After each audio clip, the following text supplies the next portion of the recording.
জাতিসংঘে এসেছিলেন। উনি জাতিসংঘের 69তম অধিবেশনে ভাষণ দেওয়ার জন্য, তখন সেইখানে আমাদের দেশের যে ভাবমূর্তি আজকে বিদেশে প্রতিষ্ঠিত করেছেন, আজকে আমাদের হিংসাত্মকভাবে সেটাকে প্রতিহত করার জন্য বিভিন্ন ছলনা করেছে। আজকে যদি আপনি এতই পপুলার ছিলেন, আপনার অঙ্কে ভুল হয়েছে, এখন তার চিন্তা করতেছেন বাংলাদেশ একটি সার্বভৌমত্ব দেশ, তাই এখানে কারো বলেছেন বিশ্বের একটি উন্নত মানের দেশে পরিণত করবেন। আমরা সেই আশা রাখি। আজকে আমাদের প্রধান অতিথি এবং বিশেষ অতিথিরা আছেন, দীর্ঘায়ু কামনা করে আমার বক্তব্য এখানে শেষ করছি। জয় বাংলা, জয় বঙ্গবন্ধু, বাংলাদেশ চিরজীবী হোক। ধন্যবাদ সাজ্জাদ ভাই। এবারে আমি পরিচয় করে দিচ্ছি কৃষক লীগের যুগ্ম সম্পাদক এ.কে. চৌধুরী সম্মুখে বক্তব্য রাখবেন আজকের এই সভার বিশেষ অতিথি, যার কথা একটু পূর্বে আমি বলে গিয়েছিলাম। 5 কুকুর ইয়াহিয়ার আজ্ঞাবহ দাস, তারা বাংলাদেশের স্বাধীনতা সার্বভৌমত্বের ইতিহাসকে নস্যাৎ করবার জন্য এক সুদূর প্রসারী নীল নকশা প্রণয়ন করে। সেই নীল নকশা বাস্তবায়ন করার লক্ষ্যে ভালোবাসা বাঙালি জাতির জন্য যারা রেখেছিলেন, তাদেরকে ওই কারাগারের অন্ধ প্রকোষ্ঠে, কারাগারকে বলা হয় মাতৃ জঠরের মতো নিরাপদ একটি স্থান। সেই স্থানে আমাদের মহান জাতীয় 4 নেতা সৈয়দ নজরুল ইসলাম, তাজউদ্দিন আহমেদ, A.H.M. কামরুজ্জামান এবং আমাদের নেতা ক্যাপ্টেন M. মনসুর আলীকে নির্মমভাবে হত্যা করে।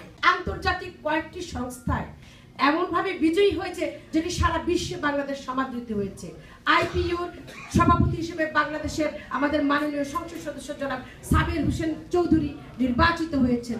125 বছরের ইতিহাসে এই প্রথম একজন বাংলাদেশের বাঙালি কমনওয়েলথের চেয়ারপারসন হিসেবে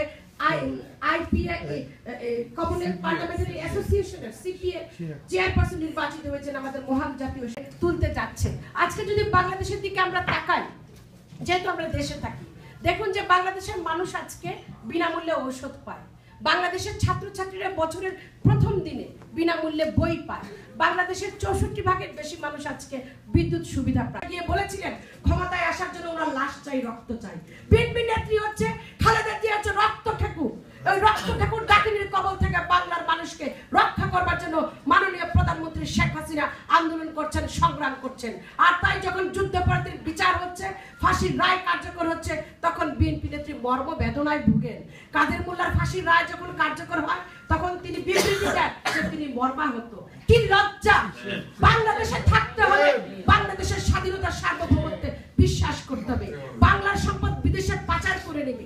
আজকে কি মামলার রায় ঘোষণার দিন, আমি বঙ্গবন্ধু হত্যা মামলায় বাংলাদেশের সর্বোচ্চ আদালত রায় ঘোষণার দিন পর্যন্ত এই বিএনপি হরতাল করেছে এবং বঙ্গবন্ধুর খুনি রশিদ এবং হুদাকে MP বানিয়ে 96 নির্বাচন এই বিএনপি নেত্রী মহান জাতীয় সংসদে নিয়ে ক্ষান্ত হয় নাই, তাদেরকে বিরোধী দলের নেতা পর্যন্ত বানিয়েছে।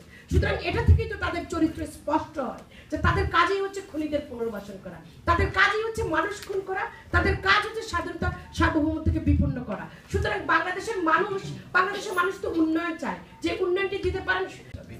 প্রত্যেক জেলায় এই হেলিকপ্টার করে সকালবেলা আমরা টাকা নিতাম, নতুন টাকা, বাংলাদেশি টাকা, এবং সেইটা একটা তদারকি প্রত্যেকদিন সন্ধ্যাবেলা ওনাকে আমার একটা দায়িত্ব ছিল ওনাকে রিপোর্ট করা কয় টাকা আমরা দিয়েছি, এবং আমি খুব কম দেখেছি। তারপর আমাদের হাসনাত ভাই, কামরুজ্জামান সাহেব, আবুল হাসনাত কামরুজ্জামান, ইনি অত্যন্ত ভালো অভিনন্দন জানাচ্ছি এবং কৃতজ্ঞতা জানাচ্ছি। অনেকক্ষণ বক্তব্য হয়েছে, আমি একটু সব বক্তারই বক্তৃতাকে একটু অন্য আকারে আমি বলতে চাই। বঙ্গবন্ধুকে হত্যা করা হলো, তার পরিবারকে হত্যা করা হলো, মাসুম বাচ্চা রাসেলকে হত্যা করা হলো, তাহলে যারে 4 নেতাকে হত্যা করার প্রয়োজন কি পড়লো, কি কারণে হত্যা হলো? আমি একটা কারণই মনে করি, সেই 4 নেতাকে হত্যা করা কেউ কেউ গেলে বলেছেন, দূষণীয় বলেন নাই, ঠিকই বলেছেন আপনি, কেউ কেউ বলেছেন যে হিংসা।